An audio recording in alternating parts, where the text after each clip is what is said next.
రూపాయితో intermediate విద్య పేద విద్యార్థులకు VR junior college golden offer. మీరు బయట రోజు తినే చికెన్ ఫ్రెష్ అని అనుకుంటున్నారా? మందులో మంచింగ్ అయిన tandoori, chilli manchurian, fried rice, biryani ఇలా తినే చికెన్ ఏదైనా మన ముందు మాత్రం పొగలు కక్కేలా కనిపిస్తాయి. కానీ దాని వెనక జరిగేది మాత్రం ఎవరికీ కనిపించడం లేదు. తాజాగా బర్డ్ ఫ్లూ భయపెడుతున్న నేపథ్యంలో సికింద్రాబాద్ కంటోన్మెంట్ బోర్డు యంత్రాంగం అప్రమత్తమైంది. అన్నానగర్లోని ఓ చికెన్ దుకాణం పైన ఫిర్యాదు అందగా వెంటనే ఆహార భద్రతా టాస్క్ ఫోర్స్ అధికారులతో కలిసి కంటోన్మెంట్ అధికారులు దాడులు జరిపారు. ఈ దాడులలో భయంకర విషయాలు వెలుగు చూశాయి. ఇది చూశాక బయట ఫుడ్ ముట్టుకోవాలంటేనే వణికిపోతారు.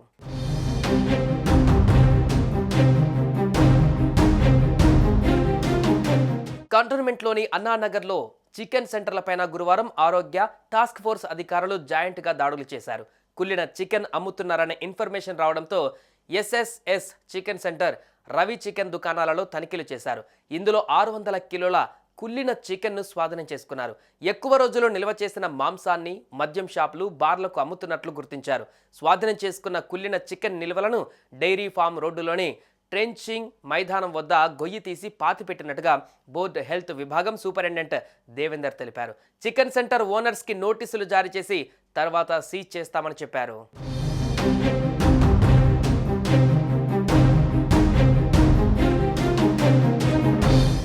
ఏపీ, తెలంగాణలో ఇప్పటికే బర్డ్ ఫ్లూ దెబ్బకు జనాలు భయపడిపోతున్నారు.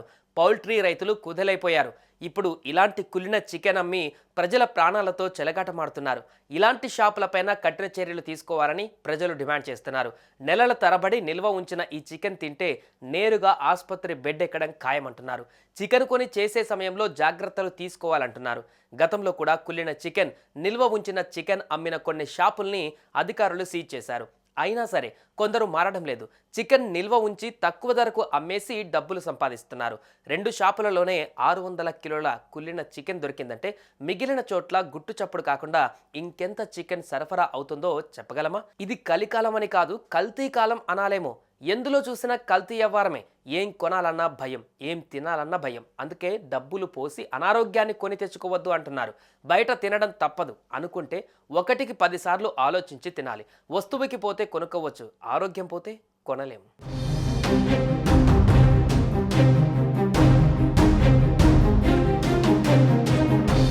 సుమన్ టీవీలో మీ పర్సనల్ అండ్ బిజినెస్ ప్రమోషన్స్ కోసం కింది నెంబర్కి కాంటాక్ట్ చేయండి.